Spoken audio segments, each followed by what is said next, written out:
रमेश को इसी वक्त का इंतजार था। आज मेरा सुहाग रात है। मैं कब से आज का इंतजार कर रहा था। आखिरकार वो रात आ ही गया। रमेश के कमरे से गुलाब की महक आ रही थी। मौसम भी दीवाना था और ठंडी ठंडी हवाएं बह रही थी। कमरे के अंदर बिस्तर पर रमेश की नई बीवी उर्मिला घूंघट ओढ़कर बैठी हुई थी। रमेश कमरे के अंदर आया और दरवाजे की कुंडी लगा दी। फूलों की खुशबू से उसका मन खुश हो गया। कितनी मनमोहक खुशबू है और मेरी पत्नी कितनी खूबसूरत है। अभी उसका घूंघट उठाऊंगा। रमेश बिस्तर पर बैठा और उर्मिला के पास खिसक गया और फिर उसके घूंघट को उठाया। उर्मिला के चेहरे पर शर्म और खुशी झलक रही थी। वाह उर्मिला, तुम कितनी खूबसूरत हो। तुम्हें देखकर लग रहा है कि आज चांद मेरे घर पर आई हुई है। आप भी ना कुछ भी बोलते हो। रमेश नरम बिस्तर पर बैठे बैठे अंदर से गर्म हो गया था। उसने उर्मिला का एक हाथ अपने हाथ में लिया और तभी दीवार से एक छिपकली उर्मिला के हाथ पर गिरी। छिपकली, छिपकली, छिपकली। उर्मिला बेहोश हो गई। वो छिपकली भाग गई। उर्मिला, उर्मिला क्या हो गया तुम्हें? उर्मिला! बहुत बुलाने के बाद भी उर्मिला नहीं उठी। रमेश अपने सर पर हाथ रखकर बैठ गया। सत्यानाश हो गया। मेरी तो किस्मत ही खराब है।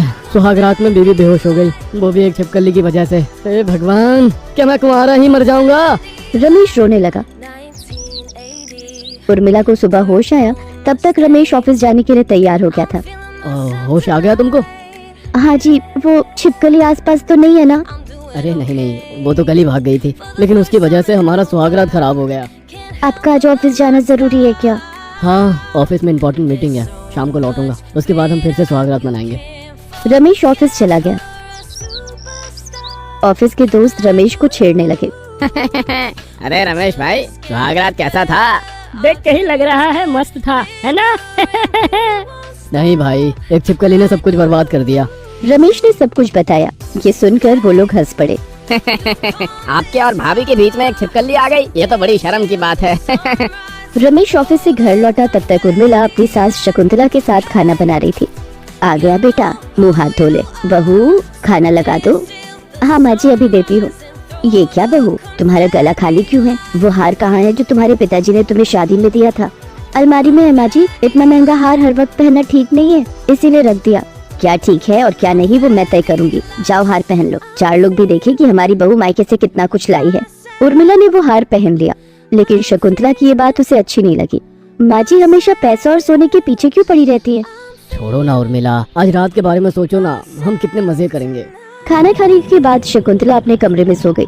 रमेश उर्मिला के पास आया। उर्मिला, तैयार हो ना? हाँ जी, मैं तो शर्म के मारे लाल हो गई हूँ। अरे मेरी लाल गुड़िया। रमेश उर्मिला का हाथ पकड़ने जा ही रहा था कि तभी ऊपरी दीवार से एक छिपकली उर्मिला के हाथ पर गिरी और कल की तरह उर्मिला फिर से चिल्लाते हुए बेहोश हो गई। वो छिपकली भी भाग गई। हाय मेरी किस्मत, ये छिपकली मुझे चैन से जीने नहीं देगी। ऐसे 2 हफ्ते बीत गए। हर रात छिपकली कहीं न कहीं से उर्मिला पर गिरी जाती थी और उर्मिला पूरी रात बेहोश पड़ी रहती थी। एक दिन शकुंतला ने उर्मिला से कहा, बहू 2 हफ्ते हो गए शादी के, खुशखबरी कब दे रही हो? जल्दी से मुझे एक पोता दे दो। उर्मिला अपने ही मन में सोचने लगी, अरे अब माँ जी को कैसे समझाऊं? हमारे बीच होगा तब मैं खुशखबरी दूंगी। इस छिपकली ने तो परेशान करके रख दिया है। ऑफिस से लौटते वक्त रमेश एक मच्छरदानी ले आया और रात को मच्छरदानी लगाकर दोनों उसके अंदर घुस गए। अब देखता हूँ वो छिपकली कहाँ से घुसती है अंदर। मच्छरदानी के अंदर हमें कोई डिस्टर्ब नहीं कर सकता उर्मिला। लेकिन बिस्तर की चद्दर के नीचे से छिपकली बाहर निकली और आज फिर से उर्मिला बेहोश हो गई। रमेश फिर से रोने बैठ गया। अगले दिन उर्मिला ने सोचा, भला मेरे साथ ये हो क्यों रहा है? मुझे छिपकलियों से डर लगता है। इस घर में दिन में तो छिपकलियां नहीं दिखती, फिर रात को वो छिपकली आ कहाँ से रही है? क्यों आ रही है? मुझे कुछ भी समझ में नहीं आ रहा है। उर्मिला एक ज्योतिष के पास गई और सब कुछ खुलकर कहा। उस ज्योतिष ने उर्मिला से कहा, मैं जो देख पा रहा हूँ वो छिपकली तुमसे कुछ कहना चाहती है, तुम्हें उसकी बात सुननी होगी।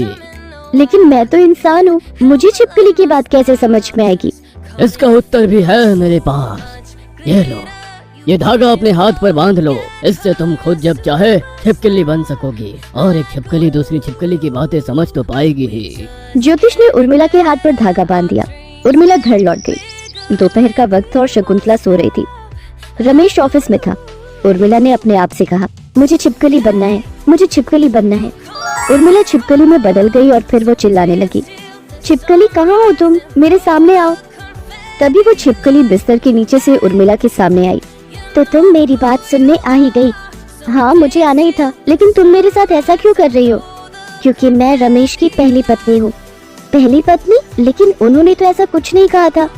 क्योंकि वो और उसकी माँ दोनों धोखेबाज हैं। मैं गरीब घर से थी। शकुंतला को सोने और पैसों का बहुत लालच है, लेकिन शादी के दिन मेरे पिताजी सब कुछ नहीं दे पाए, इसीलिए सुहागरात से पहले ही रमेश और शकुंतला ने मिलकर मुझे मार डाला और मैं छिपकली बनकर फिर से पैदा हुई। तुम्हारे घर वालों ने शकुंतला को दहेज में बहुत कुछ दिया है, इसीलिए उसने तुम्हें कुछ नहीं किया।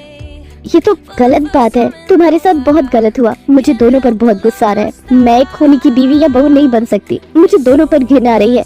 तो फिर मेरा साथ दो, मुझे दोनों से बदला लेना है। मुझे उन दोनों को घर से भगाना है। उर्मिला उस छिपकली के साथ मिल गई। रात को उर्मिला सुंदर सी साड़ी पहनकर बिस्तर पर बैठ गई। रमेश आया और बोला, क्या फायदा, फिर से वो छिपकली आ जाएगी। नहीं आएगी, मैंने उसे भगा दिया है। सच? ये तो बहुत खुशी की बात है। रमेश जैसे ही उर्मिला को जकड़ने गया, उर्मिला ने अपने मन में कहा, मुझे छिपकली बनना है, मुझे छिपकली बनना है। उर्मिला छिपकली में बदल गई और ये देखकर रमेश डर गया। तुम छिपकली हो? माँ, मुझे बचाओ। शकुंतला वहाँ आ गई और तभी वो छिपकली भी वहाँ गई और दोनों छिपकलियाँ मिलकर रमेश और शकुंतला को दौड़ाने लगी। वो दोनों घर से भाग गए। बाप रे, मैं उस घर में नहीं जाने वाली हूँ। नहीं मैं, भागो माँ भागो। दोनों हमेशा के लिए भाग गए और उस घर में उर्मिला और उसकी छिपकली सहेली हमेशा के लिए खुशी खुशी रहने लगी।